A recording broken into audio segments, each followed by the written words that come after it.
decided, you know what, I'm gonna record this right now and hopefully get it up in time. And if it's a bit later than usual, I'm so sorry. But I'm doing my best with what I have here. And yeah, so again, thank you guys so much. Honestly, you mean the world to me. You're like my friends. And yeah, if you want anyone to talk to, there's a link, or not a link, but there's in my description of this video, you can see my email address or my Snapchat. So if you want to use either one of those to contact me, send me a message. Don't worry, you're not bothering me. I'll reply very, very quickly as soon as I see it. So thank you guys so much. And yeah, again, before I start, this is gonna be a one-take video. I'm not gonna edit this because simply it's so late that if I edit this now, like the way that I want it, it's gonna be too late. So I'm sorry if my stuttering bothers you. It bothers me, so, but I'm sorry. I'll do my best not to stutter. There it goes. But yeah, so let's start off with the first story. It's called Daughter's Past Life Memories. To start, let me explain that we have 3 children, and our middle child is the only one to experience and share these memories with us. Our youngest isn't yet 2, so he's not old enough yet to share this with us. But our eldest is 8, and has never shared anything like this. Our 4-year-old daughter has been telling us about her old family since she was 2.5, and her details never change. She talks about her old mommy, Rose, and her old daddy, though she's never spoken his name, and her 2 brothers and sisters, also unnamed. She also talks about how they didn't live on this planet, which is a weird thing for a child to say when they're 2.5. She hadn't learned about planets yet. In the beginning, we acknowledged that it could be her imagination, and we listened and showed interest, but didn't respond to accept to say, it's okay to miss your old family, but you're here with us now, and we love you very much. We're your family now. Other than that, we did our best not to say anything that would sway her one way or another. We didn't ask for details, but we listen when she speaks openly. She always tells us how they all died in a lot of water. She says there was so much water, it went over everybody's heads, and it was even taller than our house. This was odd because she has never experienced a loss of any kind, and she has been repeating this since before she was aware of what death is. She also hasn't had any kind of near drowning experiences, and had only been in a pool once before 1.5 in my arms, never submerged. Last night she started asking about death in general. Common to age begin developing awareness and curiosity of death, but she was so nonchalant and unafraid. Our eldest began asking about death at this age, but in a fearful way. Then she began talking about her old family again. She talked about how they all died and she went somewhere else, but she didn't know where. She said something about sitting under a tree.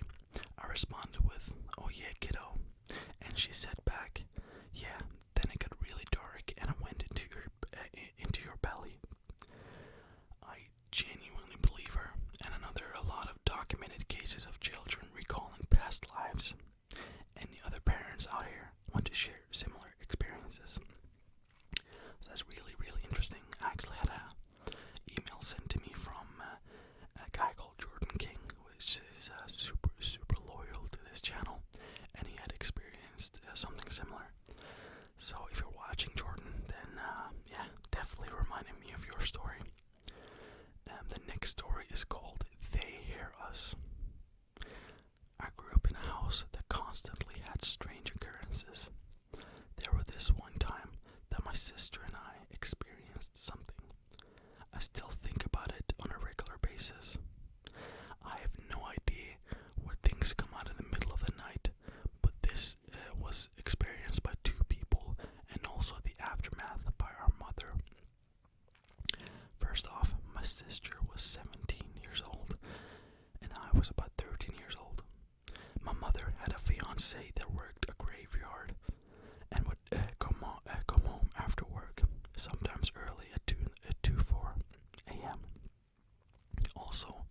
Jim, which was the name of the fiance, had an incredibly deep voice. Our house was 3 levels. My sister and I had rooms on the top floor, and our rooms were directly across from each other, with the stairs landings in between. Our mother's room was in the finished basement. Underneath my bedroom was the living room. So this is what happened. I woke up to the sound of Jim's deep voice in the middle of the night, early morning. The voice and conversations were coming from the living room beneath me. I thought to myself, oh, that's just Jim. My sister and I always slept with our doors open so I could run to my sister's room to sleep on our floor when the weird stuff happened. I started to drift back to sleep when something in my brain fully woke up and thought that it sounded different than to Jim. I started listening, and while I couldn't make out what he was saying, I knew that it wasn't Jim and my mother talking. I was stuck to my bed, completely in fear. Fear causing me to not be able to breathe. I couldn't move. I couldn't make sense of what was happening. The only thing I knew is that I had to get up and tell my sister. I climbed out of bed and tiptoed as fast as I could to my sister's room. My sister Rachel was sleeping. I shook her shoulder gently, and she opened her eyes and put out her hand to my mouth for the signal to be quiet. I got down to her ear, and all I said was, listen, listen, listen, listen. He didn't write that, but listen, listen. We were in silence while these things were having a conversation so close to us, just down a set of stairs. Both of us never heard the second voice, but we knew it was there. Rachel just looked at me, and in a normal voice she said, "It's just Jim." I remember shaking my head and pleading with her just to be quiet and listen. Her eyes got wide, body motionless, and I knew that she had the same realization as I did. It was not Jim. Rachel and I got up and got as close to the stairs as we could without being seen by whatever was at the bottom of the stairs into the living room. We were holding each other's hands, gripping each other. We stood there for a few moments with complete dread and fear and adrenaline. Body so heavy it felt like I couldn't breathe. Too scared to do anything. My sister whispered to me something. At the exact same time she finished, we both hear, "They hear us." This sound was so deep, it felt like it reverberated in my soul, and so frightening it felt like the air was being sucked from everything, trying to suck us in. And then what sounded like a flock of 100 seagulls, all taking off at the same time, blasted throughout the living room. This lasted for just a second or two, and then they were gone. Everything was silent. Rachel and I looked at each other and knew what we were going to do. Run for our mother in the basement. We ran down those stairs. I could feel those things on my back. Never in my life did my feet fly down 2 flights of stairs, but we got to our mother. Our mother was asleep. No Jim in sight. We told her what just happened. She said we were silly and to go back to bed with her. We asked her later in life about it, and she said something like, "Yeah, I remember the two of you scaring the shit out of me. I thought you two were playing a joke." Rachel and I have spoken 2 times in adulthood about this. The first time was just to confirm that that shit really happened the way that I remembered it. The second time was when I told my husband, and he didn't believe me. We called her, and I told her to tell They Hear Us story. I drew out the they and us because the sounds were so distinctively drawn out. The voice was so deep and menacing, and the conversation those things were having was so casual sounding. It sounded of the voice and the loud, almost deafening sound of a flock of birds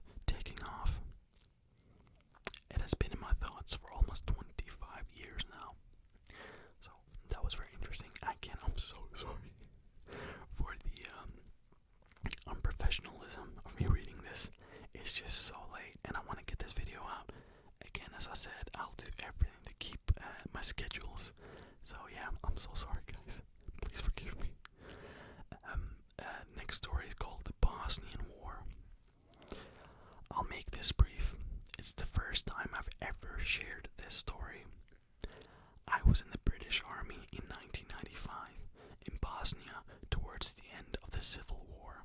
We used to use the halfway swoop points to exchange mail, rations, and ammunition. My first run at night between the Kerberos Tunnel and Zipoa, and we were just on a mountain road overlooking a small village. You could make out various lights in the homes, and the nearest one I remember seeing a nice vase and the warm glow of an upper window. It was so cold and looked so inviting. We swapped items and headed back. A couple of days later, I was tasked to go at some point in the day. To my complete shock, the village wasn't there anymore. Well, some of the walls were, all black, pointing out on the snow. I double-checked the grid reference, and I got another soldier to double-check.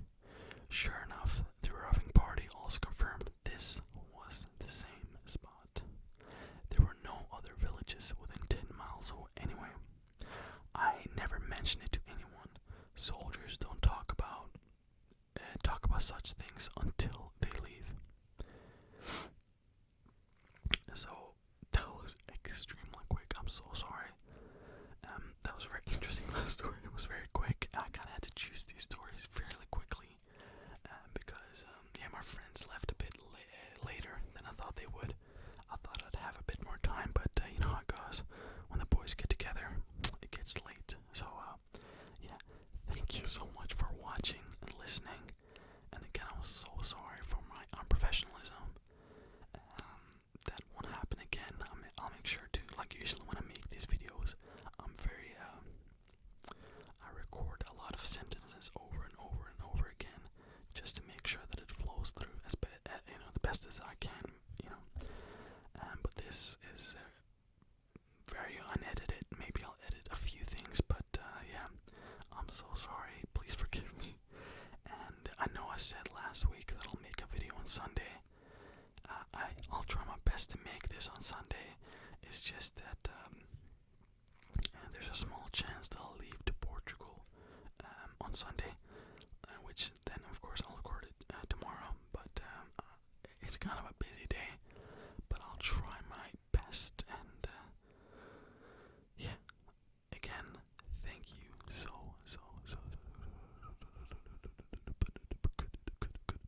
thank you so much for watching.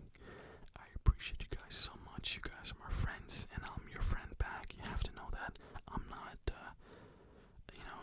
you guys may listen to me, and I'm so thankful that you appreciate it, but never feel like I know you guys don't feel like that because you guys are not dumb, but I never feel like I'm more than you. Like, send me a message. I'm 100% available.